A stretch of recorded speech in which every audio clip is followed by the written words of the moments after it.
बढ़ते आगे, ढाका के आतंकी हमले का भारतीय कनेक्शन सामने आया है। ढाका में 22 लोगों की जान लेने वाले आतंकी मुंबई के एक डॉक्टर और इस्लाम के प्रचार करने वाले जाकिर नाइक के विचारों से प्रभावित थे। एक आतंकी ने सोशल साइट पर जाकिर नाइक का वो बयान शेयर किया था जिसमें यह कहा गया था कि सब मुसलमानों को आतंकी बनना चाहिए। बांग्लादेश के अखबारों में ये बातें छपी हैं। अब देश में जाकिर नाइक के भाषणों और उनके संगठन पर प्रतिबंध लगाने की मांग शुरू हो गई है। रजा अकेडमी ने केंद्र और राज्य सरकार से मांग की है कि नाइक के संगठन इस्लामिक रिसर्च फाउंडेशन पर प्रतिबंध लगाने के साथ साथ नाइक के आतंकी कनेक्शन की भी जांच होनी चाहिए। ये मांग की है रजा फाउंडेशन की तरफ से। नाइक के पास इतने पैसे कहां से आते हैं, इसकी भी जांच होनी चाहिए। हालांकि इससे पहले नाइक ने यह कहा था कि मुझे लोग जानते हैं और 90% लोग बांग्लादेश में मुझे जानते हैं। ढाका ब्लास्ट से कनेक्शन जुड़ा है डॉक्टर नाइक का और बैन लगाने की मांग अब तेज हो गई है। गवर्नमेंट से मैं गवर्नमेंट ऑफ इंडिया से गुजारिश करूंगा कि इनके पीछे लगें और इनकी तहकीक करें, इनको फंडिंग कहाँ से हो रही है। इनको इतने बड़े बड़े प्रोग्राम ये चला रहे हैं, ये स्कूल्स चला रहे हैं। अरे हम लोग 50 साल से दिन की काम कर रहे हैं, कौन की एक मकतब कायम नहीं कर सकते। हमारे पास वसाइल के लिए सोचना पड़ता है। ये रजा एकेडमी को आप देखिए कि हमारे पास भी प्लान है, लेकिन उनका देखिए आनन फानन होता है, इनको पैसा कौन देता है। आप जरा सोचिए कि एक आदमी इतना बड़ा सुमैया ग्रांड में जो प्रोग्राम उसका सालाना होता था, करोड़ों रुपया खर्च होता था, करोड़ों। ये करोड़ों रुपया उनको कौन देता था, तो इसके पीछे कोई ना कोई ताकत तो है। और वो खुद कोई नवाब या कोई बहुत बड़े सरमायादार टाटा बिरला तो है ही नहीं, वो भी एक मामूली घर का आदमी है। तो जाहिर सी बात है कि ये सब चीज़ों में उनका हाथ लगता है हमको भी।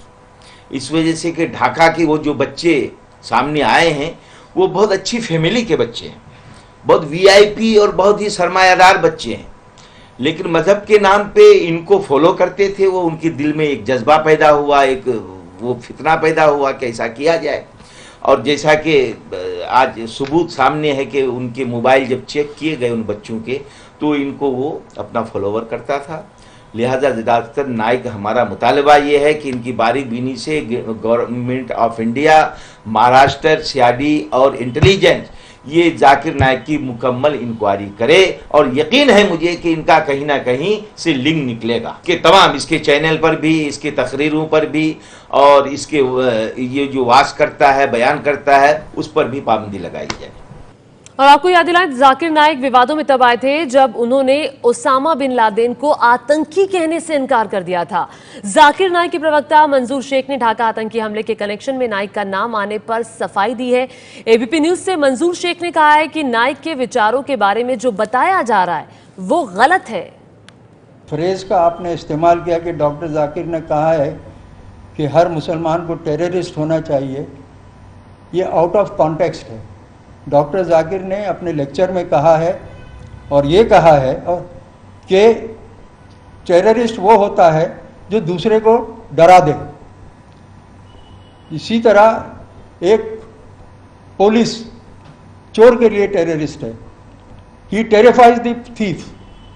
इसी तरह एक मुस्लिम को भी टेररिस्ट होना चाहिए जो गलत काम करते हैं लोगों को, वो उनसे डर जाए, मुसलमानों से। ये कहा गया।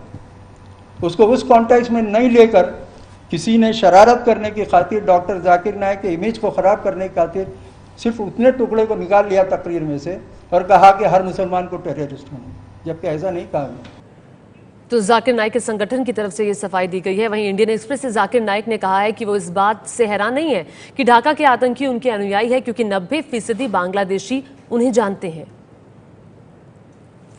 हैरान नहीं हूं कि ढाका के हमलावर मुझे जानते थे। फेसबुक पर मेरे फॉलोअर सबसे ज्यादा बांग्लादेश के हैं। 90% बांग्लादेशी मुझे जानते हैं। इसका मतलब ये नहीं है कि मैं उनके तरीकों का समर्थक हूं। मेरी वजह से बहुत से लोग इस्लाम के करीब आए हैं।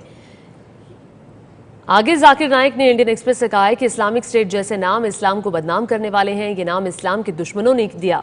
इराक, सीरिया में लोगों को मारना गैर इस्लामिक है।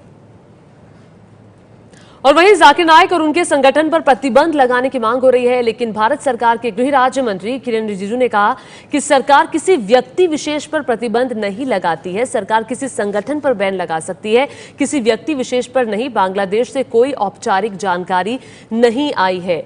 अगर बांग्लादेश सरकार मांग करती है तो फिर सरकार विचार करेगी। जाकिर नाइक के कनेक्शन की तब जांच होगी। तो ये किरेन रिजिजू गृह राज्य मंत्री की तरफ से साफ किया गया कि हम व्यक्ति पर प्रतिबंध नहीं लगा सकते, संगठन पर प्रतिबंध लगा सकते हैं। अगर बांग्लादेश की तरफ से मांग आई तो फिर फैसला होगा।